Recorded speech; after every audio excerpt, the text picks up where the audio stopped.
గలతీ పత్రిక 5వ అధ్యాయము 22 నుంచి 23 వచనాల వరకు.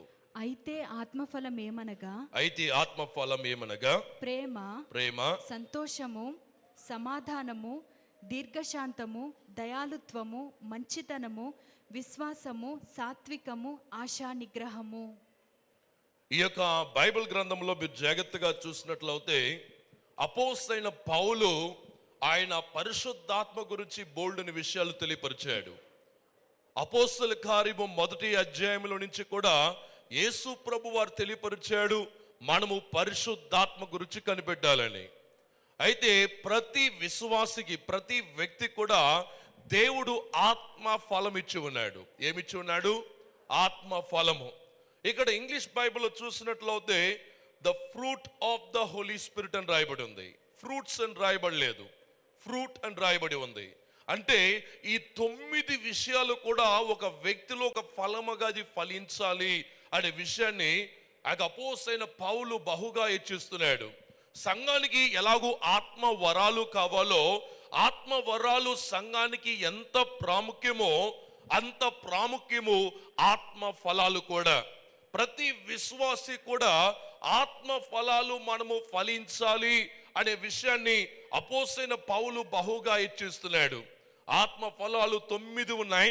దాంట్లో మొట్టమొదటి ఫలాన్ని ఈ దినమందు మనము ధ్యానిద్దాం. మొట్టమొదటి ఫలము ఏమండి? ప్రేమ. చెప్పండి, ప్రేమ. అందరూ చెప్పండి, ప్రేమ. ఈ లోకములో ప్రేమ అన్నప్పుడు చాలా రకాలుగా మనము తీసుకుంటూ ఉంటాం. అయితే ప్రేమ అనేది పరిశుద్ధాత్మ దేవుని చేత వచ్చే ఒక ఉన్నతమైన ఫలం అనే విషయాన్ని మనం మర్చిపోకూడదు. ఇక ప్రేమకి ఆపోజిట్ ఏంటంటే ద్వేషం. ప్రేమ లేని వాడు ఎలాగుంటాడు? ద్వేషం. ప్రేమ లేని వ్యక్తిలో మిగతా ఏది ఉన్నా కూడా అంతా కూడా పాప రకమైన విషయంగా ఉంటాయి. అందుకని అపోస్తలుడైన పౌలు అంటున్నాడు మనము ఫలించాలి అంటున్నాడు. ఆత్మ ఫలాలు ఫలించాలి. యేసు ప్రభు వారు అలాగనే ఒకసారి ఉపమానం చెప్తూ ఆయన విత్తనాలు విత్తుతున్నప్పుడు కొన్ని రాతి నేల మీద పడాయి, కొన్ని మంచి నేల మీద పడాయి, కొన్ని ముళ్ళు పొదల మధ్య పడాయి, కొన్ని ఏమో ఆ యొక్క ఇతర ప్రాంతాల్లో పడినట్టు 4 రకాలైన భూముల గురించి రాశాడు. 4 రకాలైన ఆ యొక్క స్థలాల గురించి రాశాడు. ఆ తర్వాత రాస్తూ మత్తయి సువార్త 13వ అధ్యాయము 23వ వచనం చెప్తాడు కొంతమంది 30% ఫలిస్తారనమాట. ఇక కొంతమంది 60%, ఇంకా కొంతమంది 100% ఫలిస్తాము అనే విషయాన్ని తెలియపరుస్తున్నాడు. 30% అనేది మన నేలను బట్టి ఉంటుంది, 60% అనేది మన నేలను బట్టి ఉంటుంది, 100% అనేది మన నేల మీద పడి ఉంది, నేలను బట్టి ఆధారపడి ఉంది. అయితే పరిశుద్ధాత్మ దేవుడు మనల్ని ఫలాలు ఇవ్వడానికి ఆయన సహాయపడే ఒక ఉన్నతమైన దేవుడుగా ఉన్నాడు. అందుకని రోమా పత్రిక 7వ అధ్యాయము 18, 19 వచనంలో మీరు చూసినట్లయితే అక్కడ ఏమి రాయబడి ఉందంటే మనం ఏదో చేయడం చేత లేకుంటే మనం ఏదో ఫలించాలని చేత మనము ఫలించాము. ఒకసారి చదివిందాం ఆ వచనము. నా యందు అనగా నా శరీరమందు మంచిది ఏదియు నివసింపదని నేను ఎరుగుదును, మేలైనది చేయవలెనను కోరిక నాకు కలుగుచున్నది గాని దానిని చేయుట నాకు కలుగటలేదు. కాబట్టి మేలైన చేయాలనుకుంటున్నాం కానీ మన శరీరం ఎలాంటిదంటే మేలు చేయకూడదని నేర్పిస్తుంటది. ఫలించాలి అనుకుంటాం కానీ ఫలించకున్నట్టుగా చేస్తూ ఉంటుంది.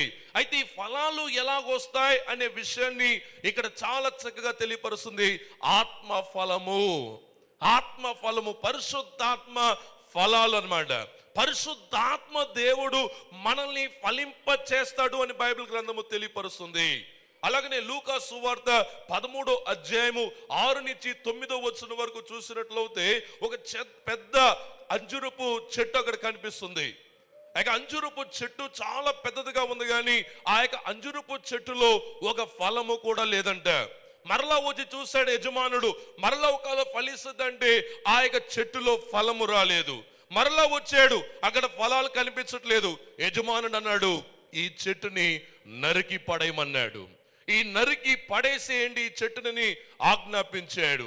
కాబట్టి ఫలించాలి. అదే ఎలాగా లూకా సువార్త 13వ అధ్యాయము 18, 19 వచనాన్ని చదివిందాము.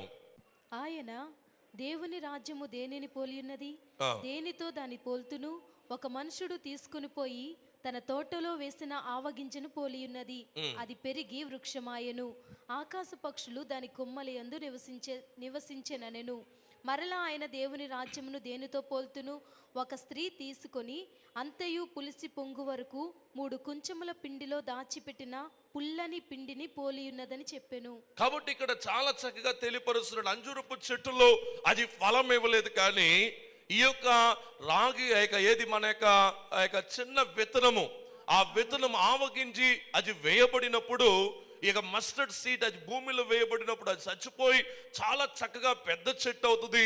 ఆ చెట్టులో అనేక పక్షులు వచ్చి గూడు కట్టుకుంటాయంట. ఇది వ్యత్యాసం. మనం ఎంత కాలము బ్రతికామనేది కాదు, ఎంత కాలముగా సంఘానికి వస్తున్నాం అనేది కాదు, ఎంత కాలమో మనం భయభక్తులుగా జీవిస్తున్నాం అనేది చాలా ప్రాముఖ్యం. కానీ దానికన్నా ప్రాముఖ్యమైనదంటే మనము ఆత్మ జీవితంలో, ఆత్మీయమైన జీవితంలో మనము ఫలించాలి. ప్రతి వారు కూడా ప్రార్థన చేయమని చాలా మంది వస్తుంటారు. వారి యొక్క ప్రార్థన వస్తుంది అంటే దేని గురించో ప్రార్థన చేయండి అంటారు. మీరు ప్రార్థన చేయండి, ఎందుకు గురించి అంటే బాగుండాలని ప్రార్థన చేయండి, ఇంకో దాని గురించి ప్రార్థన చేయమంటారు. అయితే ఈ వారం నుంచి కూడా మనము ఆత్మీయంగా ఫలించాలి అని మీరు ప్రార్థన చేయాలి. ప్రతి వ్యక్తి కూడా ఆత్మ ఫలాలు కలిగి ఉండాలి. ఆత్మ ఫలములో ప్రాముఖ్యమైనది ప్రేమ. దేవుని బిడ్డలారా, ప్రేమ ఎలాగ వస్తుంది అన్నప్పుడు మనము ప్రేమించడం చేత వస్తుంది. ఎవరో మనకి చెప్పడం చేత రాదు, కానీ మనము నడిచే కొలది మనము ప్రేమించడం నేర్చుకుంటాము. ఒక చంటి బిడ్డకి ఎవరు కూడా నేర్పించరు ఇలాగ నడవాలని. ఆ బిడ్డ పడి లెగిసి ఆ తర్వాత నడుస్తూ ముందుకు వెళ్తుంది, ఆ తర్వాత పరిగెడుతుంది. అదేలాగా ఆత్మ ఫలము కూడా అలాంటిదే. మనం ఎవరో ఒకరు మన మీద ప్రయోగాలు చేయడం చేత అవి రావు, కానీ మనము ప్రతిరోజు దాని అలవాటు కింద, ప్రతిరోజు దాన్ని చేసే కొలది మనము ఆత్మ ఫలాలు మనం ఫలించడానికి చాలా ప్రాముఖ్యమైనది. దేవుని బిడ్డలారా, ఈ ఆత్మ ఫలాల్ని చక్కగా మీరు ఒక చిన్న ఫ్లెక్స్లో కానీ ఒక చిన్న ప్రింట్అవుట్ తీసి మీ ఇంటిలో గోడల మీద పెట్టండి. చాలా ప్రాముఖ్యమైనది. ఎందుకంటే ఈ ఆత్మ ఫలాలు ఏ ఇంటిలో లేవో అక్కడ ఆత్మీయమైన కార్యాలు కూడా జరగలేవు అన్నమాట. కాబట్టి ప్రేమ అనేది చాలా ప్రాముఖ్యమైన విషయం అన్నమాట. అందుకని యోహాను సువార్త మొదటి పత్రిక యోహాను పత్రిక 4వ అధ్యాయము 7 నుంచి 11 మనము జాగ్రత్తగా చదివినట్లయితే అక్కడ ఈ విషయం తెలియపరచబడుతుంది. ప్రియులారా, మనము ఒకరినొకడు ప్రేమించవలను. ఏలయనగా ప్రేమ దేవుని మూలంగా కలుగుచున్నది. ప్రేమించు ప్రతివాడును దేవుని మూలంగా పుట్టిన వాడై దేవుని నెరుగును. దేవుడు ప్రేమ స్వరూపి. ఇక్కడ చాలా అద్భుత రీతిగా అపోస్తలుడైన యోహాను తెలియపరుస్తున్నాడు. ప్రేమ అనేది దేవుని వలన కలుగుతుంది అంటే మన వలన కలగదు. మనం ఎవరినో ప్రేమించాలంటే ప్రేమించడం కాదు, దేవుని వలన ఒక వ్యక్తి మీద మనకి ప్రేమ కలుగుతుంది అన్నమాట. కాబట్టి ఆ ప్రేమ దేవుడే ఉన్నాడు. కాబట్టి ఇక్కడ చాలా చక్కగా అండర్లైన్ చేసుకోవాలా వచనం, గాడ్ ఈజ్ లవ్ అంటున్నాడు. అంటే ప్రేమ ఇస్ ఈక్వల్ టు లవ్. ఆ యొక్క love is equal to God అన్నమాట. అంటే ప్రేమ దేవుడే ఉన్నాడు. దేవుని వలన పుట్టిన వారికి, దేవుని వలన జీవించే వారికి, దేవుని ఆ యొక్క హృదయంలో కలిగిన వారికి ప్రేమ ఉంటుంది. దేవుని బిడ్డలారా, కాబట్టి అందుకని అపోస్తలుడైన పౌలు అంటాడు అదే అధ్యాయంలో 9 నుంచి 11 వరకు ఏమంటాడంటే, God has sent his son to this world to show the love అంటున్నాడు. ప్రేమ ఎలాగుంటుంది ఈ లోకానికి తెలియచేయడానికి, దాని రుజురూప స్వరూపంలో దేవుడు మనకి గణపరచడానికి తన కుమారుని లోకానికి పంపించాడంట. ఆయన ఎంతో ప్రేమించాడండి ఈ లోకాన్ని. తన కుమారుని రూపంలో వచ్చి నీ కొరకు నా కొరకు ఆయన ఘోరమైన సిలువ మోసి ఆయన మరణించే వరకు ఆయన ప్రేమని మన కొరకే చూపించాడు. ఆఖరిగా సిలువ మోసి ఆఖరిగా సిలువ వేయబడిన తర్వాత వీరు ఏమి చేయుచున్నారో వీరు ఎరుగురు గనుక వీరిని క్షమించుడి అని నేర్పించాడు దేవుడు. అంటే ఎంత మనల్ని ప్రేమించినట్లయితే, మన మీద ఎంత పిచ్చి ప్రేమ ఉన్నట్లయితే ఆయన అంతవరకు ఆయన చేయగలిగాడు. అది వన్ సైడ్ లవ్ అండి. అప్పటి వరకు కూడా శిష్యులంతా పారిపోయారు, మనుషులందరూ ఆయన సిలువ వేయడానికి ప్రయత్నించారు, చేశారు. కాబట్టి ఇట్స్ వన్ సైడ్. దేవుడు మన పట్ల ప్రేమిస్తున్నాడు. మనుషులైన మనము ఆయన్ని ప్రేమించకపోయినను దేవుడు మనల్ని ప్రేమించేవాడుగా ఉన్నాడు. ఈ ప్రేమ మనకి ఎలాగో కలుగుతుంది అన్నప్పుడు ప్రేమ ఒక ఫలాన్ని ఇవ్వదు. కాబట్టి అది బాగా అర్థం చేసుకోవాలి. ఒక ఫలము ఎక్కడ ఫలిస్తుందంటే ఒక చెట్టు, ఆ చెట్టులో ఉన్న రెమ్మలు, ఆ రెమ్మల నుంచి ఆకుల్లో మధ్యలో నుంచి ఒక అద్భుతమైన వృక్షము వస్తుంది అన్నమాట. కాబట్టి మనము క్రీస్తునందు నాటబడిన వాళ్ళు, క్రీస్తునందు ఆ యొక్క జాయిన్ చేయబడిన వారుగా ఉండాలి. అందుకని అపోస్తలుడైన యోహాను ఆయన రాస్తూ అంటాడు, ఆయన సువార్తలు రాస్తూలాగా అంటాడు, దేవుని వాక్యము మన యందు నిలిచి ఉన్న ఎడల, దేవుని వాక్యం మనందు నిలబడి ఉండాలి. దేవుని వాక్యం మనలో ఉన్నప్పుడు, దేవుడు మనలో ఉన్నప్పుడు ఆ ప్రేమ అనేది కనపరచబడుతుంది. ద్వేషానికి ఎక్కడి నుంచి ప్రారంభించబడుతుంది అంటే అపవాది నుంచి ద్వేషం ప్రారంభించబడుతుంది. అపవాది ద్వేషాన్ని పుట్టిస్తాడు.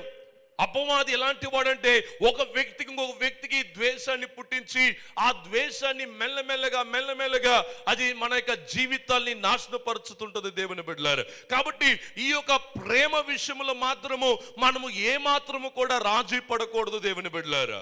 ప్రేమించే విషయంలో మనం ఎప్పుడు కూడా రాజీ పడకూడదు. ఒక వ్యక్తి వచ్చి చెప్పొచ్చు నీ దగ్గర, ఫలానా వ్యక్తి, ఈ సోదులు చెప్పే వాళ్ళు ఎక్కువ మంది అండి, సోదులు చెప్పే వాళ్ళ విషయమై మీరు జాగ్రత్తగా ఉండాలి, ఫలానా వ్యక్తి ఇలాగండి అని చెప్పారనుకోండి, ఆ యజమానుడు ఏం చేస్తాడు, ఆ వ్యక్తి లాగేమో అనుకొని ఆ వ్యక్తిలో మెల్లమెల్లగా ద్వేషము పుట్టుకోవడం ప్రారంభిస్తుంది. ఇక కొంతకాలం అయినప్పుడు ఆ ద్వేషం ఎలాగంటో మార్చబడుతుంది అంటే అది మహాపెద్ద పర్వతం లాగా మార్చబడుతుంది. కాబట్టి ద్వేషము అనేది చిన్న విషయంలో మనము రాజీ పడడం చేత ఆ ద్వేషం అనేది మహా పెద్ద వృక్షముగా మనకి మార్చబడుతుంది దేవుని బిడ్డలారా. కాబట్టి దేవుడు మనకిచ్చే ఒక అద్భుతమైన ఫలం ఏంటంటే మనము ప్రేమించాలి. కాబట్టి మనము ప్రేమించు వారుగా ఉండాలి. అందుకని మత్తయి సువార్త 7:20 తెలియపరుస్తుంది, దేర్ఫోర్ బై దై fruit you will know them అంటున్నాడు.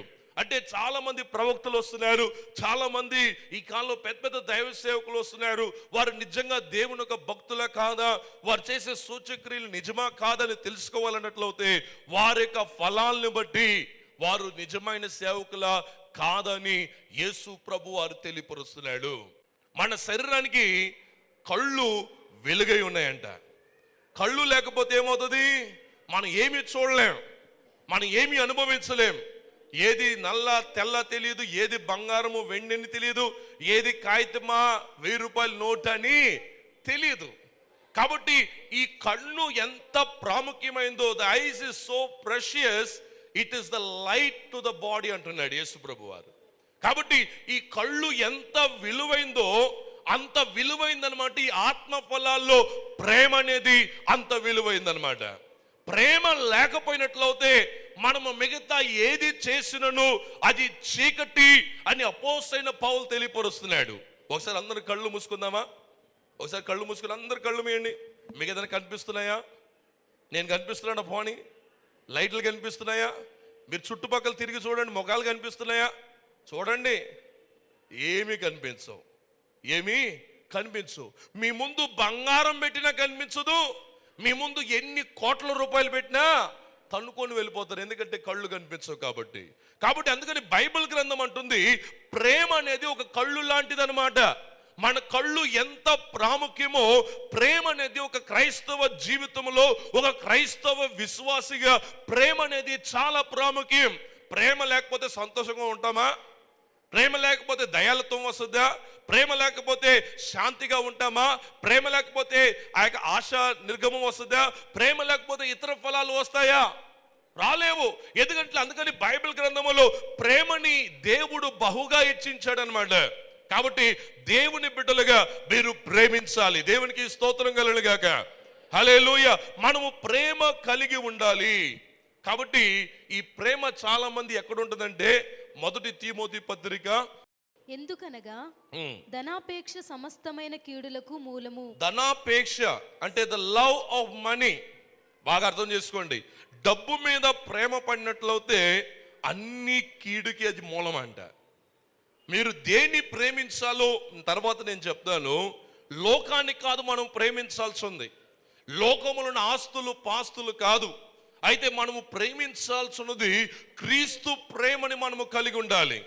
మనము క్రీస్తు మీద మన కళ్ళులు విడిచిపెట్టి లోకం మీద పెట్టినప్పుడు దాని ద్వారా all kinds of evil will come when you start loving the money అని రాయబడి ఉంది. మనం ఎప్పుడైతే డబ్బును ప్రేమిస్తామో మనలాంటి డబ్బు గలతోనే ఉండాలని ఆశిస్తుంది. ఎప్పుడైతే మనం డబ్బుని ప్రేమిస్తామో మనలాంటి బట్టలు వేసుకున్న వాళ్ళతో జీవించాలని ఆశపడుతుంది.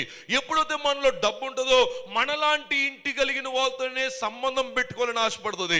ఎప్పుడు మన దగ్గర డబ్బుని ప్రేమిస్తామో మనలాంటి డబ్బు గలతోనే బ్రతకాలి, డబ్బు గలతోనే జీవించాలి. మనకి కింద ఉన్న ఇష్టపడం, పైన వాళ్ళని ఇష్టపడమన్నమాట.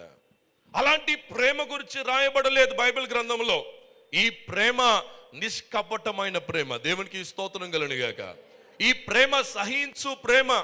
ఈ ప్రేమ అది శాశ్వతమైన ప్రేమ. ఆ శాశ్వతమైన ప్రేమని మన సంఘం నుండే ప్రతి వ్యక్తి కూడా ఈ శాశ్వతమైన ప్రేమని మనం అనుభవించాలి. దేవుని బిడ్డలారా, ఈ శాశ్వతమైన ప్రేమని మన ఎదుటి వారితో, మన చుట్టూన వారితో, మన కుటుంబంతో, సంఘం పట్ల, మన ఉద్యోగం పట్ల ప్రతి దాన్ని మనం ప్రేమించాలి.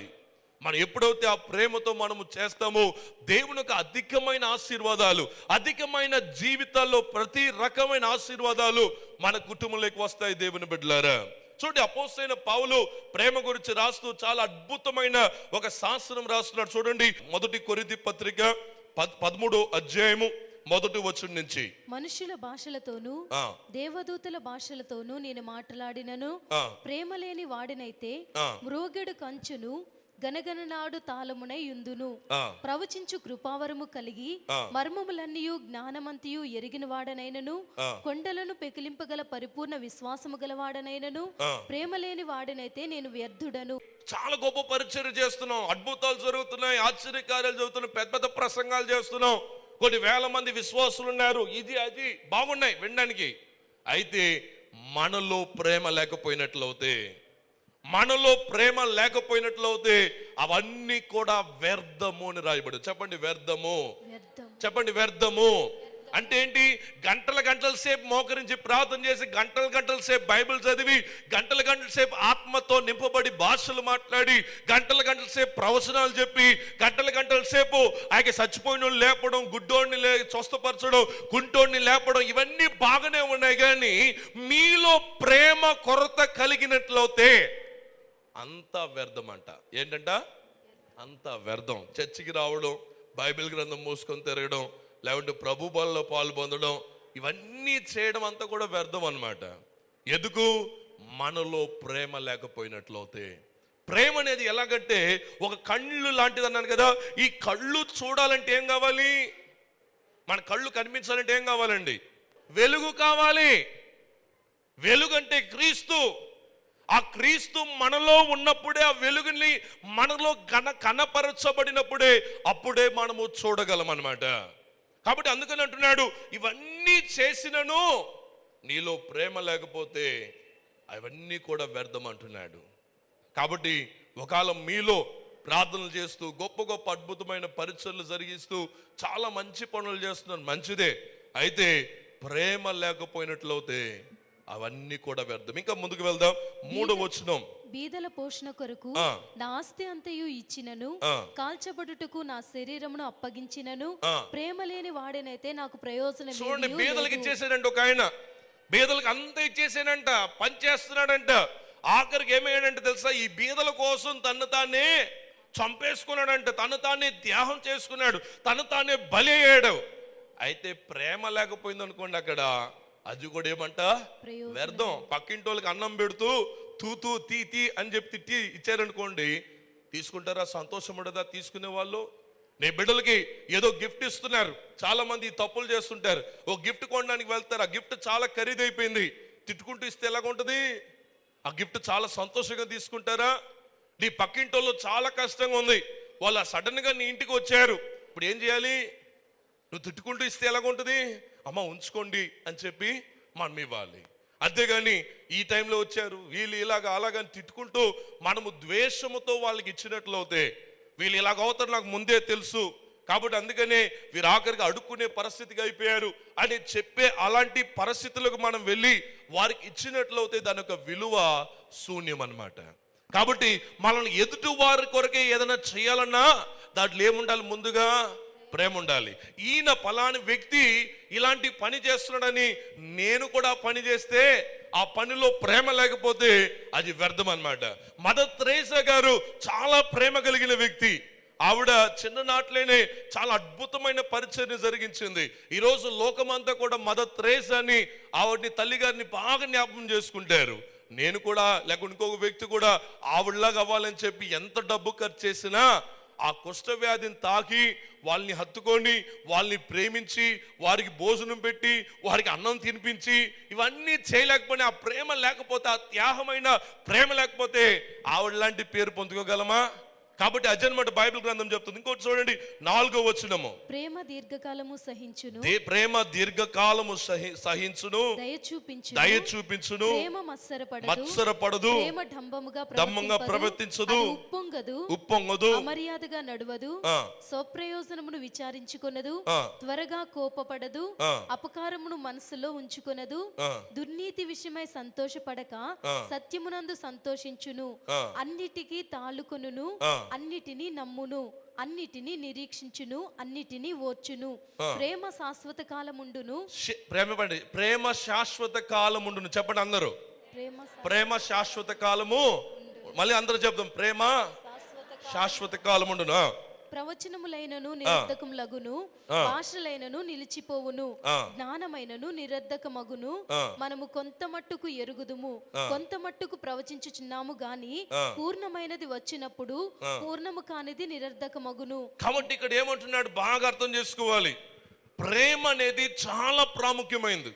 ప్రేమ అనేది మన యొక్క సేవా పరిచర్య కావచ్చు, మన కుటుంబానికి కావచ్చు, మీ చదువుకు కావచ్చు, మీ యొక్క వివాహ జీవితం కావచ్చు, లేకుంటే ఇంకొక పని కావచ్చు. మీరు ప్రేమించకపోయినట్లయితే మీరు ఎంత కాలం చేసినా అది వ్యర్థం. చాలా మంది ఇంజనీరింగ్ కాలేజీకి వెళ్తారు. ఇంజనీరింగ్ కాలేజ్ అంటే ఇష్టం ఉండదు, ఇంజనీరింగ్ సబ్జెక్ట్ అంటే ఇష్టం ఉండదు. అమ్మ నాన్న చెప్పారని ఇంజనీరింగ్ కాలేజీకి వెళ్ళడం ద్వారా ఆ ఇంజనీరింగ్ మీద ప్రేమ లేకపోతే అది చదవడం చేత ఏమవుతుంది? వ్యర్థం. చెప్పండి, వ్యర్థం. చదువుని ప్రేమించాలి. చదువుని ప్రేమించినప్పుడే మార్కులు వస్తాయి. చదువు మీద దృష్టి పెట్టుకుని చదువుని ప్రేమించకపోతే ఎలాగ మార్కులు వస్తాయండి? నీ భార్య భర్తల మీద మీకు ప్రేమ లేకపోతే ఆ కుటుంబం ఎంతకాలము మీరు తోసుకుంటూ వెళ్ళగలరు? ఒక వ్యక్తి మీద మీకు ప్రేమ లేకపోతే ఎంతకాలం మీరు అలాగ తోసుకుంటూ వెళ్ళగలరు?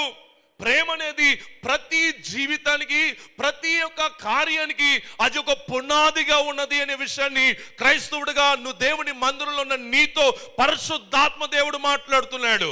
ఈ లోకములో దేని మీద నన్ను, ఏ కార్యం మీద కావచ్చు, ఏ వ్యక్తిని కావచ్చు, మనం ఈ లోకములో కొనసాగించబడాలంటే దాని మీద ప్రేమ ఉండాలి, దాని మీద ప్రేమ ఉండాలి. సో లవ్ నెవర్ ఫెయిల్స్ అంటున్నాడు. ప్రేమ ఎప్పుడుకి మారదు. క్రీస్తు ప్రేమ మారని ప్రేమ. ఆ ప్రేమలాగా మనం మారాలి. లోకములో ఉన్న అన్ని మారిపోతాయి. ప్రవచనాలు మారిపోతాయి, కొంతమంది భాషలు మాట్లాడతారు, కొంతమంది సూచక్రియలు చేస్తారు. ఇవన్నీ మంచిదే, కానీ ఆ వ్యక్తిలో ప్రేమ లేకపోతే ఇంకెందుకు ఆ పని చేయడం? ఎందుకు ఆ పని చేయడం చెప్పండి. కాబట్టి ప్రేమ అనేది చాలా ప్రాముఖ్యం. దాంట్లో కూడా మరలా ఇంకా శ్రేష్టమైన విషయాలు చెప్తూ ఆ 13వ వచనం ఒకసారి చదివిందాం. కాగా విశ్వాసము, బాగా వినాలమ్మా, విశ్వాసము, నిరీక్షణ, ప్రేమ. చెప్పండి, విశ్వాసము. అందరు చెప్పాలి, విశ్వాసము, నిరీక్షణ, ప్రేమ. విశ్వాసము, నిరీక్షణ, ప్రేమ. ఈ మూడును నిలుచును. వీటిలో శ్రేష్టమైనది ప్రేమ. శ్రేష్టమైనది ఏంటంట? ప్రేమ. దేవుని మీద ప్రేమ లేకపోతే విశ్వాసం ఉండి ఏం ప్రయోజనం ఉందండి? దేవుని మీద ప్రేమ లేకపోతే మీరు ఆయన దగ్గర నిరీక్షించడం ఎందుకు? ఆయన మీద ప్రేమ లేనప్పుడు మిగతా ఏది రావు. కాబట్టి ప్రేమ అనేది క్రైస్తవ జీవితంలో ఒక పునాది అన్నమాట. It is the foundation for everybody. కాబట్టి మీ భార్య కావచ్చు, మీ భర్త కావచ్చు, మీ యొక్క కుటుంబ వ్యవస్థలో పునాది అయిన ప్రేమ లేకపోతే అది చాలా కాలం నిలబడదు అన్నమాట. కాబట్టి క్రీస్తు అనే బండ మీద మన కుటుంబాన్ని కట్టాలి, క్రీస్తు అనే బండ మీద మీ ఉద్యోగాలు కట్టుకోవాలి, క్రీస్తు అనే బండ మీద మీ యొక్క చదువులు, మీ యొక్క భవిష్యత్తు ఆ ప్రేమ మీద కట్టాలన్నమాట. మీ ఉద్యోగం మీద ప్రేమ లేకపోతే ఆ ఉద్యోగం ఎలా చేస్తుందో తెలుసా? తిట్టుకుంటూ సనుక్కుంటూ చేస్తాం. కాబట్టి ప్రేమ అనేది ఉండాలి. చదువు కావచ్చు, ఉద్యోగం కావచ్చు, కుటుంబం కావచ్చు, మీ వ్యక్తిగతమైన జీవితం కావచ్చు, ప్రేమ ఉండాలి. అందుకని దేవుడు ఏమంటున్నాడు తెలుసా? నేనే ప్రేమై ఉన్నాను. God is equal to love. దేవుడు ప్రేమై ఉన్నాడు. కాబట్టి ఈ ప్రేమైన దేవుణ్ణి మనము అనుభవించాలి. ప్రేమ అన్నప్పుడు ఈ కాలంలో కామన్ గా వాడే ఒక పదం అయిపోయింది. I love you. రొమాంటిక్ సినిమాలు, లవ్ సినిమాలు, లవ్ స్టోరీస్, లవ్ డ్యూయెట్స్ బాగానే ఉన్నాయి. ఆ సినిమాలన్నీ 100 రోజులు 365 రోజులు బాగానే ఆడుతున్నాయి. అయితే నీ జీవితంలో నిజమైన ప్రేమ ఉందంటే సినిమా చూసిన 3 గంటల సేపులో అని చూస్తావు, ఆ తర్వాత మామూలుగా ఉండిపోతావు. నీలో ద్వేషము, నీలో కక్షలు, నీలో అసూయ ఇవన్నీ వస్తున్నాయి. ఎందుకు తెలుసా? మెయిన్ ఏంటి తెలుసా? పునాది అయిన క్రీస్తు నీలో లేకపోయినట్లయితే, నీలో రక్షణ లేకపోయినట్లయితే, నీలో యేసయ్య లేకపోయినట్లయితే ప్రేమ ఎలాగ నిలిచిపడుతుందండి? నా వాక్యము నేను మీ యందు నిలిచిన ఎడలా అప్పుడు ఇవన్నీ వస్తాయి అన్నమాట. దేవుడే మనలో నిలబడినప్పుడు, దేవుని యొక్క ప్రసన్నత మనం అనుభవించినప్పుడు, పరిశుద్ధాత్మ దేవుణ్ణి మనము స్వీకరించినప్పుడు ఇవన్నీ ఎలాగొస్తాయి? ఇవన్నీ ఎలాగొస్తాయి ఒకసారి ఆలోచించి చూడండి. అందుకని గ్రీక్ పదములో ప్రేమకి 3 భాగాలు ఉన్నాయి. ఈరోస్ అంటారు. ఈరోస్ అన్నప్పుడు ఇది ఎలాంటిదంటే ఇట్స్ ఫిజికల్ లవ్ అంటారు. ఇది వచ్చి శారీరకమైన ప్రేమ అన్నమాట. ఇది భర్త భార్యలో ఉండే ప్రేమ అన్నమాట. ఈ కాలంలో లోక ప్రకారంగా ఇన్ఫాక్చువేషన్ అయిపోయింది ప్రేమ. ఒక అబ్బాయిని అమ్మాయిని చూస్తేనే వారికి జ్ఞానం ఉండదు, వారికి వయసు ఉండదు, వాడికి అప్పుడే లవ్ లెటర్ ఇవ్వాలన్నమాట. ఒక అబ్బాయి 7వ తరగతి 5వ తరగతి అబ్బాయి లవ్ లెటర్లు ఇచ్చేస్తున్నారు. వాడికి ఏం తెలుసు? వాడికి జీవితం అంటే ఏం తెలుసు చెప్పండి? 5వ తరగతి అబ్బాయికి 7వ తరగతి అమ్మాయికి ఒకసారి మీరే చెప్పండి. ఆ వయసు దాటిన మీరు కూడా చాలా మంది అలా చేస్తుంటారు, నాకు తెలుసు. కానీ కాబట్టి ఆ వయసు దాటిన తర్వాత ఇప్పుడు దాని గురించి ఆలోచించారనుకోండి, ఎలాగుంటుందో తెలుసా? పిచ్చిగా అనిపిస్తుంది అనమాట. బుర్రలేనోడుగా బుర్రలేనిదిగా అని ఆలోచిస్తాం మనం. కాబట్టి ఒక వయసు ఉండాలి, ఒక జీవితంలో ఒక విధానంలో వెళ్ళాలి. ఒక స్థాయికి వచ్చిన తర్వాత ప్రేమ అంటే వేరే, కానీ ఏమీ లేకుండా ప్రేమ అంటే అది ఏం ప్రేమ? అది భర్త భార్యలు శారీరకమైన ప్రేమ అనమాట. అది శారీరకమైన ప్రేమ. ఈ కాలంలో ప్రేమ ఎక్కడ ప్రారంభమవుతుందంటే అలా చూపులో ప్రారంభమవుద్ది. నెక్స్ట్ చేతులు పట్టుకుంటారు, తర్వాత వాళ్ళు శారీరకమైన పాపంలోకి ఎంటర్ అయిపోతున్నారు. నేను కొన్ని సంవత్సరాల ముందు ఒక క్రిస్టియన్ స్కూల్కి వెళ్ళాను నా బెంగళూరులో. ఆ స్కూల్లో మేము ఒక మ్యూజిక్ కాన్సర్ట్ ఏర్పాటు చేద్దామని క్యాంపస్ క్రూసేడ్ మినిస్ట్రీ ద్వారా వెళ్ళినప్పుడు, ఇట్స్ ఎ క్యాథలిక్ స్కూల్ అన్నమాట. ఆ యొక్క సిస్టర్ గారు నాతో ఇలాగ అన్నారు, పాస్టర్ గారు మా యొక్క స్కూల్లో యవ్వన అమ్మాయిలు అండి 5వ తరగతి అమ్మాయిలు అబార్షన్ చేయించుకుంటున్నారండి అన్నారు. ఎంత భయంకరం చూసారా? 7వ తరగతి అమ్మాయిలు అబార్షన్, 8వ తరగతి అమ్మాయిలు అబార్షన్ చేసుకుని వస్తున్నారు. 1 నెల 2 నెలలు రావట్లేదంట. ఎంత భయంకరం చూడండి. నాకు అప్పుడు ఆ విషయాన్ని ఆ సిస్టర్ గారు నాకు చెప్పినప్పుడు నాకు చాలా బాధ కలిగింది. ఎక్కడ వెళ్తుంది మన లోకం? ఏ ప్రేమ వెనక వెళ్తుంది ఈ లోకం? ఈ ప్రేమని ఆటంకపరిస్తే అమ్మ నాన్న విలన్ అన్నమాట. అమ్మ నాన్న శత్రువులు. అమ్మ వాడితో మాట్లాడదంటేనే అమ్మ నాన్న ఒక శత్రువు అన్నమాట. సినిమాలు వీళ్ళని ఎంకరేజ్ చేస్తే ఫ్రెండ్స్ వీరిని ఎంకరేజ్ చేస్తారు. ఆఖరికి ఎక్కడ తోస్తారు తెలుసా? వీళ్ళిద్దరిని గోతులో తోసి పడేస్తారు, యోసేపు లాగా. కాబట్టి జాగ్రత్త దేవుని బిడ్డలారా, యవనస్తులారా జాగ్రత్త. ఈ యొక్క ప్రేమ అనేది ఎక్కడ పుడుతుంది తెలుసా? లోక ప్రకారమైన ప్రేమ కంటితో పుడుతుంది, దేవుడిచ్చే ప్రేమ హృదయంలో పుడుతుంది. దేవునికి స్తోత్రం, హల్లెలూయా. లోక ప్రకారమైన ప్రేమ కంటితో పుడుతుంది, దేవుడిచ్చే ప్రేమ హృదయపూర్వకమైన ప్రేమ. అది భర్త భార్యలు ఎక్కడ ప్రేమిస్తారు? హృదయపూర్వకంగా ప్రేమిస్తారు. ఆ హృదయంలో కట్టబడింది ఆ యొక్క సంబంధం. ఇది ఎక్కడ కట్టబడింది? ఒక అమ్మాయిని చూస్తేనే అమ్మాయిల అందమైన కొన్ని స్టాండర్డ్స్ ఉంటాయి అన్నమాట మన వాళ్ళకి. ఆ యొక్క అబ్బాయిలో ఈ స్టాండర్డ్ ఉంటే ఈ అబ్బాయి మీద నేను ప్రేమలో పడాలి అంటే ఏం తాత్కాలికమైన నీ కంటితో చూస్తున్నా కానీ హృదయంలో feeling it's nothing but infatuation. కాబట్టి యవనస్తుడా, నీ త్రోవ ఎక్కడుందో ఒకసారి ఆలోచించుడు. నీ యొక్క మార్గం ఎక్కడుందని చూడు. కాబట్టి సెక్షువల్ డిజైర్స్ కొరకు ప్రేమించకూడదు. ప్రేమ అనేది దానికన్నా ఉన్నతమైనది. దానికని ఒక వయసు ఉంది. శారీరకమైన సంబంధాలు పెట్టుకోవడానికి దేవుడు ఒక వయసు ప్రతి మానవుడు పెట్టి ఉన్నాడు. ఆ వయసు వచ్చినప్పుడు చక్కగా దేవుడు చక్కటి భార్యని ఇస్తాడు, చక్కటి భర్తని ఇస్తాడు. మీరు వివాహం చేసుకొని మీ జీవితాన్ని కొనసాగించుకోవాలి. అంతేగాని దానికి ముందుగానే మీరు ఈ ప్రయత్నాలు చేయడము అది దేవుని యొక్క వాక్యానికి వ్యతిరేకమైంది. దాని ద్వారా మీ జీవితంలో భయంకరమైన కష్ట పరిస్థితులకు వెళ్ళిపోతారు. ప్రారంభంలో బాగానే ఉంటుంది, ప్రారంభంలో అన్ని చక్కగా ఉంటాయి, అయితే దాని ముగింపు చాలా భయంకరంగా ఉంటుంది. దేవుని బిడ్డలారా, చాలా భయంకరంగా ఉంటుంది. కాబట్టి మనం అర్థం చేసుకోవాలి. రెండో ప్రేమ గ్రీకు భాషలో ఉండే ప్రేమ, ఇది మనుషుల్లో ఉండే ప్రేమ అన్నమాట. ఇట్స్ న్యాచురల్ ప్రేమ. కుక్క పిల్లలు చూసినప్పుడు ప్రేమ పడుతుంది, ఒక కోడి పిల్లలు చూసినప్పుడు ప్రేమలో పడుతుంది, ఒక చెట్టును చూసినప్పుడు ప్రేమలో పడతాం, లేకుంటే ఒక ఇల్లు చూసినప్పుడు ప్రేమలో పడతాం, ఒక ఉద్యోగం చూసినప్పుడు ప్రేమలో పడతాం, ఒక చదువును చూసినప్పుడు ప్రేమలో పడతాం. పలానా వ్యక్తిలాగా నేను ఇలాగ అవ్వాలి. ఇది ఒక రకమైన ప్రేమ. ప్రతి వ్యక్తికి ఒక లక్ష్యం ఉండాలి. లక్ష్యం లేనివాడు జీవితమే వ్యర్థం అంటాను. ఎలాంటి జీవితం అంటే అది ఫలము లేని జీవితం.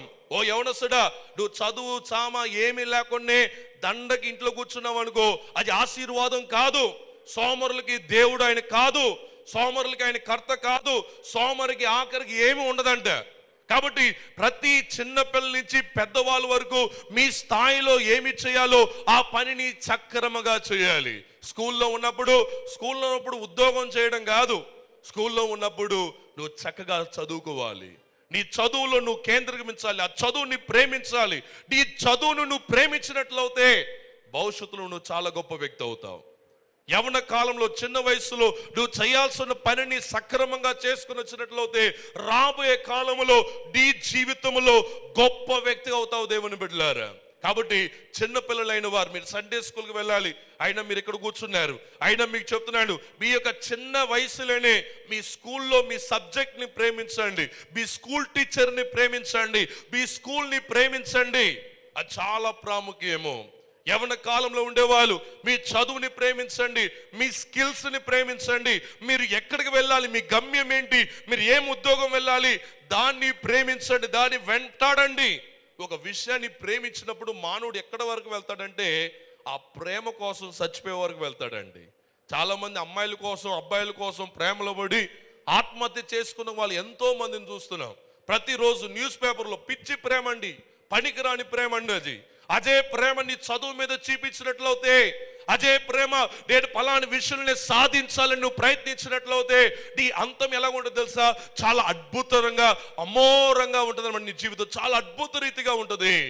కాబట్టి నీ వయసులో కుడి ఎడమ వైపు తొట్టిలొద్దు. నీ వయసులో ఈ యొక్క ప్రేమ అని చెప్పబడిన లోక ప్రకారమైన ఆకర్షణలకి స్థలం ఇవ్వద్దు. నీ చదువుకునే వయసులో చదువుకోవాలి, ఉద్యోగం వెళ్ళాల్సిన వయసులో ఉద్యోగానికి వెళ్ళాలి. కాబట్టి ఈ యొక్క ప్రేమ, మ్యూచువల్ ప్రేమని మనము పొందుకోవాలి దేవుని బిడ్డలారా. దీనికన్నా ఉన్నతమైన ప్రేమ బైబిల్ గ్రంథంలో రాయబడి ఉంది. చూడండి, అది యోహాను సువార్త 13:31. వాడు వెళ్ళిన తరువాత యేసు ఇట్లనెను, ఇప్పుడు మనుష్య కుమారుడు మహిమపరచబడి ఉన్నాడు, దేవుడును ఆయన యందు మహిమపరచబడి ఉన్నాడు. 31 చదువు. మీరు ఒకరినొకరు ప్రేమింపవలెనని మీకు క్రొత్త ఆజ్ఞ ఇచ్చుచున్నాను. ఒకరిని ఎడల ఒకరు ప్రేమింపవలెనని మీకు క్రొత్త ఆజ్ఞను ఇచ్చుచున్నాను. చదవండి. నేను మిమ్మును ప్రేమించినట్టే, నేను మిమ్మల్ని ప్రేమించినట్లయితే మీరును ఒకరినొకరు ప్రేమింపవలెను. మీరు ఒకరిని ఒకరు ప్రేమించుకోవాలి.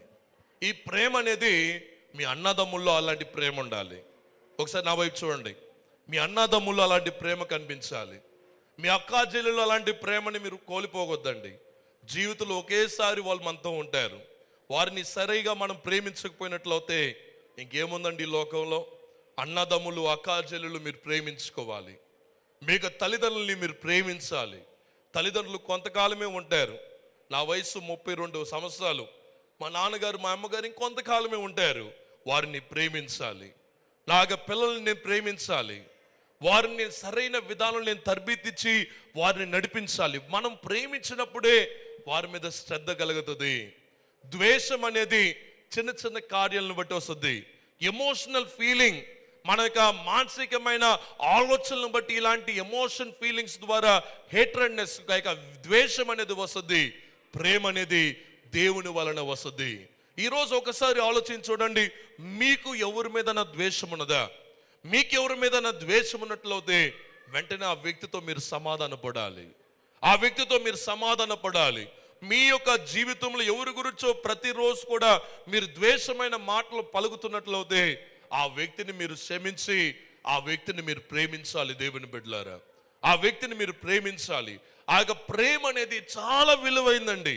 అందుకని అంటది ప్రేమ దీర్ఘకాలం ఉంటుందంటండి. ప్రేమ ఎప్పుడు ఉంటుందండి? For ever the love will stay అండి. ఎందుకంటే మనకు ఒక వ్యక్తి కొంత మంచి పని చేశారు అనుకోండి, ఆ వ్యక్తికి బొమ్మను కట్టేస్తారు. ఆంధ్రప్రదేశ్ బొమ్మలు ఎక్కడ చూసినా బొమ్మలు ఉంటాయి. ఎందుకు ఆ బొమ్మల్ని? ఎందుకంటే ఫలానా వ్యక్తి పని చేశారు. ఒక దొరగారు ఉన్నారు, ఆయన కాటన్ దొరగారు.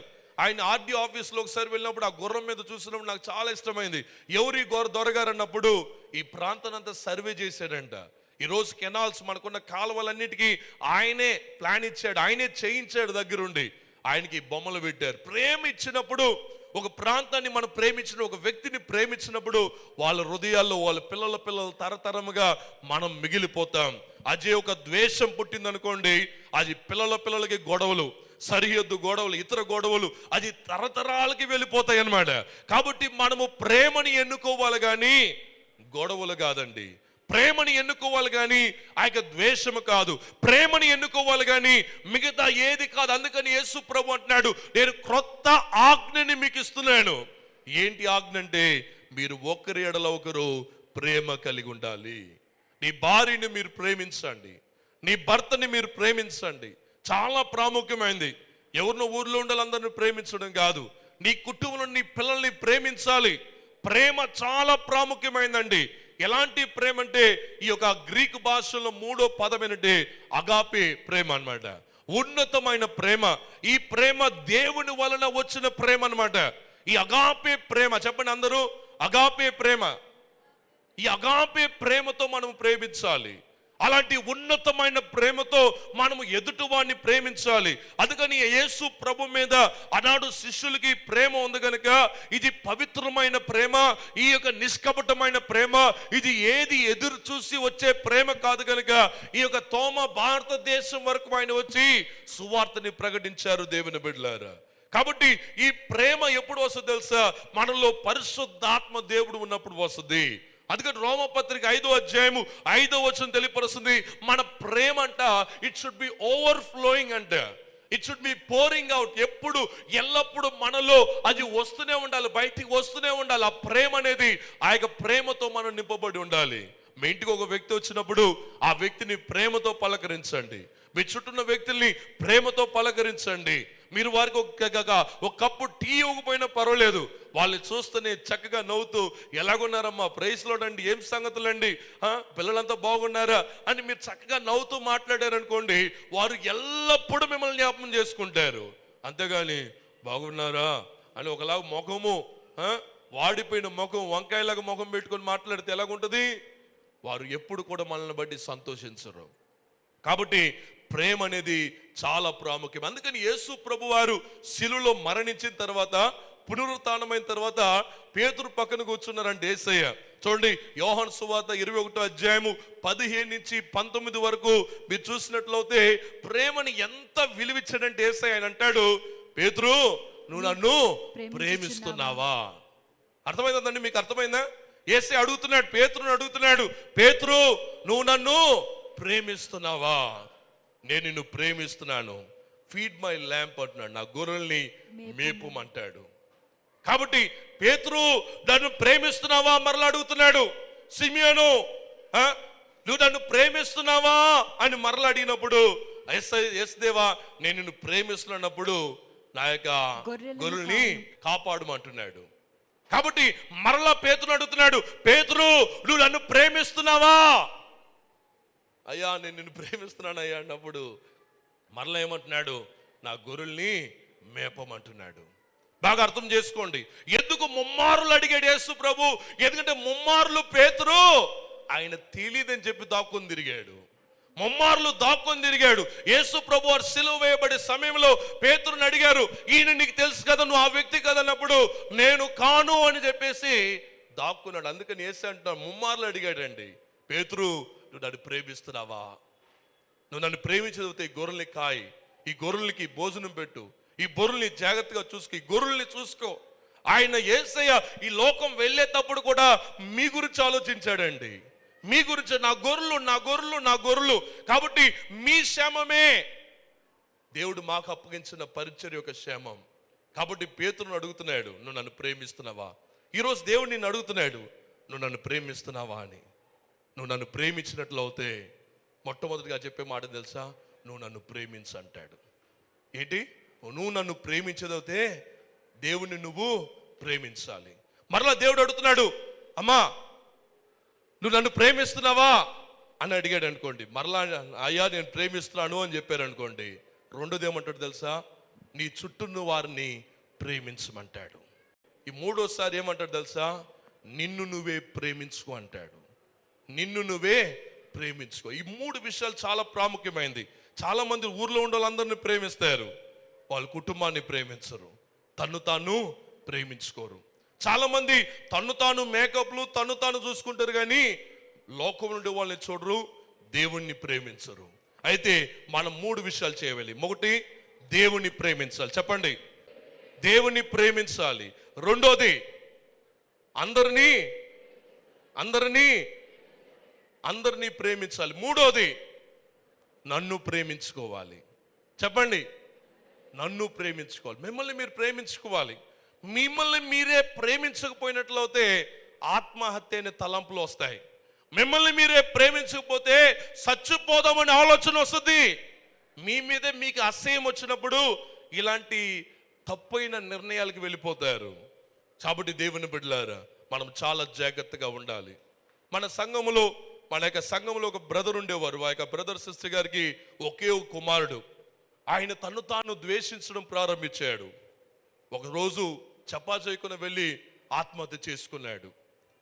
ఆయన కొడుకు ఎక్కడ వెళ్ళిపోయాడని తండ్రి గారు ఊరంతా వెతుకుతున్నారు. ఆఖరికి దొరకలేదు. 3 రోజులు అయిపోయింది.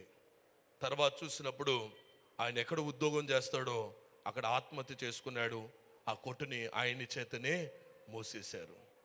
ఎంత భయంకరం చూడండి. మనం లోకమంతటిని ప్రేమించి మన ఆత్మని నష్టపరిచినట్లు అవుతే లాభం ఏంటండి? మనల్ని మనం ప్రేమించుకోవాలి. నీ ముఖాన్ని, అందుకని ఆ యొక్క 1 కొరింథీ పత్రిక 13 అంటాడు, నీ ముఖాన్ని అంట అద్దములో చూసుకున్నట్టుగా చూసుకునే సమయం వస్తుందంట. మిమ్మల్ని మీరు ప్రేమించుకోవాలి. కొంతమంది ముక్కు అంటే ఇష్టం ఉండదు, కొంతమంది మీ హైట్ అంటే ఇష్టం ఉండదు, కొంతమంది మీ వెంట్రుకలు అంటే ఇష్టం ఉండదు. నాకు తెల్ల వెంట్రుకలు వచ్చాయి, నాకు ఇష్టం లేదంటారు. కొంతమంది నాకు నోరు ఇష్టం లేదు, కొంతమందికి నా కళ్ళు ఇష్టం లేదు, కొంతమంది నా కాళ్ళు ఇష్టం లేదు అనొచ్చు.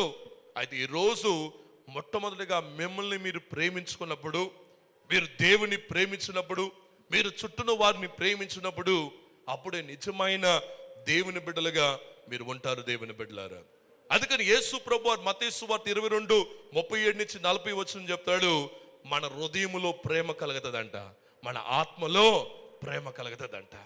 ఈ ప్రేమ అనేది మన హృదయంలో కలగాలి. మన ఎదుటి వారిని ప్రేమిస్తున్నాం అనుకోండి, మన హృదయంలో నుంచి ప్రేమించాలి. దేవుని మనం ప్రేమిస్తున్నాం అనుకోండి, మన హృదయంలో నుంచి ప్రేమించాలి. మన చుట్టూ వారిని ప్రేమిస్తున్నాం అనుకోండి, మన హృదయంలో నుంచి ప్రేమించాలి. కాబట్టి మనం ఆ ఉన్నతమైన ప్రేమని మనము కనపరచాలి. దేవుని బిడ్డలారా, ఈ ఉదయకాలం ముందు నీ యొక్క జీవితం ఎలాగుందో ఒకసారి ఆలోచించుడు. యేసు ప్రభువారు ఆయన పరలోక రాజ్యం విడిచిపెట్టి ఈ భూమికి రావడం ఎందుకు తెలుసా?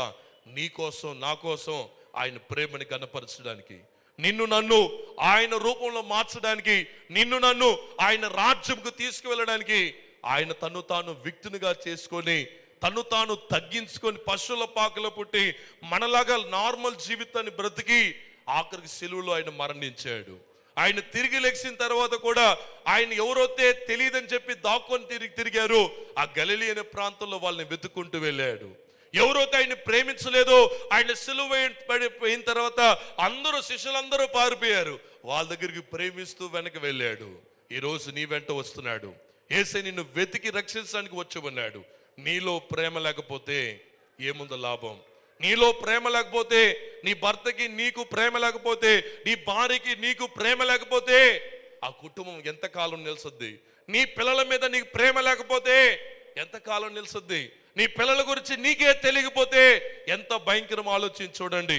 నీ కాలేజ్ మీద, నీ స్కూల్ మీద, నీ చదువు మీద, నీ ఉద్యోగం మీద, నీ భవిష్యత్తు మీద నీకు ప్రేమ లేకపోతే ఏం ప్రయోజనం ఉంది? సంఘం మీదనే నీకు ప్రేమ లేకపోతే ఏం ప్రయోజనం ఉంది? సంఘం మీద ప్రేమ లేకపోతే ఎంత చెప్పినా అక్కడే నిలబడతాం. కాబట్టి మనం ఏ పని చేసినను మనము ప్రేమిస్తూ దాన్ని చేసినట్లయితే, దాన్ని ప్రేమిస్తూ చేసినట్లయితే మిగతా 8 ఆత్మ ఫలాము మన జీవితాల్లో ఫలిస్తాము దేవుని బిడ్డలారా. కాబట్టి అందరం ఒకసారి కళ్ళు మూసుకుందాం. ఈ సమయం ముందు ఒక నిమిషం మీలో ద్వేషం ఎవరికైనా ఉన్నట్లయితే, ఎవరో మిమ్మల్ని బాధ పెట్టి ఉండొచ్చు, ఎవరో మిమ్మల్ని చాలా హింసించి ఉండొచ్చు, ఎవరో నిన్ను చాలా వేధించి ఉండొచ్చు, నీకు వ్యతిరేకమైన మాటలు మాట్లాడి ఉండొచ్చు, నీ హృదయాన్ని గాయపరిచి ఉండొచ్చు. ఈ సమయం ముందు దేవునితో మాట్లాడండి. దేవా, నేను వారితో సమాధాన పడతాను, నేను వారిని ప్రేమిస్తాను.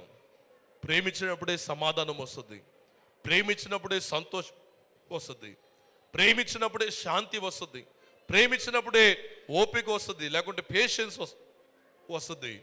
ఈ ఉదయకాలం మందు ఎవరు నువ్వు ద్వేషిస్తున్నావు ఆ వ్యక్తిని నువ్వు ప్రేమించాలి. నువ్వు ఎవరైతే ద్వేషిస్తున్నావో ఆ వ్యక్తిని ప్రేమించాలి. ప్రేమ దేవుడై ఉన్నాడు. ప్రేమ సహిస్తుంది, ప్రేమ దమ్మంగా మాట్లాడదు, ప్రేమ దీర్ఘకాలము సహిస్తుందని రాయబడి ఉంది. ఈ ఉదయకాలమందు ఒకవేళ నూతనంగా పెళ్లి చేసుకొని నీ భర్త మీద ప్రేమ లేకున్నావేమో, నీ భార్య మీద ప్రేమ లేకున్నావేమో, ఈ ఉదయకాలమందు ఆరాధన అయిపోతూనే ఒక ఫోన్ కాల్ కొట్టు, నేను నిన్ను ప్రేమిస్తున్నానండి అని చెప్పండి. అమ్మా, నేను ప్రేమిస్తున్నానని చెప్పండి. దాంట్లో ఉన్న గొప్ప విలువైన ఆ యొక్క బంధుత్వం, గాయపడిన హృదయాలు స్వస్థపరచబడతాయండి ప్రేమ చేత. గాయపడిన హృదయాలు ప్రేమ చేత స్వస్థపరచబడతాయి. ఈ ఉదయకాలం, అయ్యా నాలో నేను కొంతమందిని ద్వేషించాను, నాలో ప్రేమ లేకుండా వాళ్ళని ద్వేషించాను, ఈరోజు పరిశుద్ధాత్మ దేవుడు నాతో మాట్లాడాడు, నేను వారిని ప్రేమించబోతున్నాను, నాకు నిమిత్తం ప్రార్థన చేయండి అనే వాళ్ళు మీ కుడి చేతిని పైకెత్తండి. నేను మీ గురించి ప్రార్థన చేస్తాను. ఒకవేళ మీ భర్త గారు అయి ఉండొచ్చు, మీ చుట్టూ వారు అయి ఉండొచ్చు, నీ అన్నదమ్ములు అయి ఉండొచ్చు, అక్కా చెల్లెలు అయి ఉండొచ్చు, నీ చిన్నాన్న పెద్దనాన్న అయి ఉండొచ్చు, నీ పక్కింటి వారు అయి ఉండొచ్చు. అయ్యా, నాకు ఏదో ద్వేషం ఉందండి, నాకు కొంత పగ ఉందండి, అయ్యా నేను వారిని ప్రేమించాలి, దేవుడు నన్ను ప్రేమించలాగా చేయండి అనేవారు మీ చేతుల పైకెత్తండి. నేను మీ గురించి ప్రార్థన చేస్తాను. చేతుల పైకెత్తిన వాళ్ళు ఒక్కసారి మీరు ఉన్న స్థలంలో లెగ్స్ నిలబడండి. నేను మీ గురించి ప్రార్థన చేస్తాను. పరిశుద్ధాత్మ దేవుడు మనతో మాట్లాడినప్పుడు దాని విషయమై మనం స్పందించాలి. ఈరోజు ఒకవేళ మీ భర్తతో సమాధానం లేకుండా ఉన్నారేమో, నీ పిల్లలతో సమాధానం లేకుండా ఉన్నారేమో, నేను ప్రేమించినట్లుగా చేయి అని మీరు ప్రార్థన చేయండి. ఆ వ్యక్తిని ప్రేమపూర్వకంగా క్షమించేయండి, సమాధానంతో క్షమించేయండి. వెంటనే దేవుడు నీకు సమాధానం దయచేయబోతున్నాడు. మొదటి ప్రేమని ఇతరులకి చూపించే సంఘంగా మనం ఉండాలంటూ అందరి చేతులు పైకెత్తి, దేవా నీ ప్రేమను నా మీద కుమ్మరించండి, నీ ఆత్మను నాకు కుమ్మరించండి, నిన్ను అందరినీ ప్రేమించినట్లుగా, నన్ను ద్వేషించు వారిని కూడా ప్రేమించినట్లుగా నాకు హృదయము దయచేయండి. ప్రార్థన చేయండి.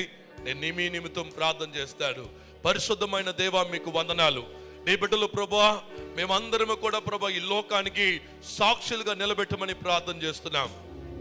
మీ ఆత్మ ఫలము ప్రభా, ఫలములైన విలువైన ఫలము ప్రేమ ప్రభా, ఆ ప్రేమని నీ బిడ్డలు ఫలించినట్లుగా మీ సహాయం చేయమని ప్రార్థన చేస్తున్నాం.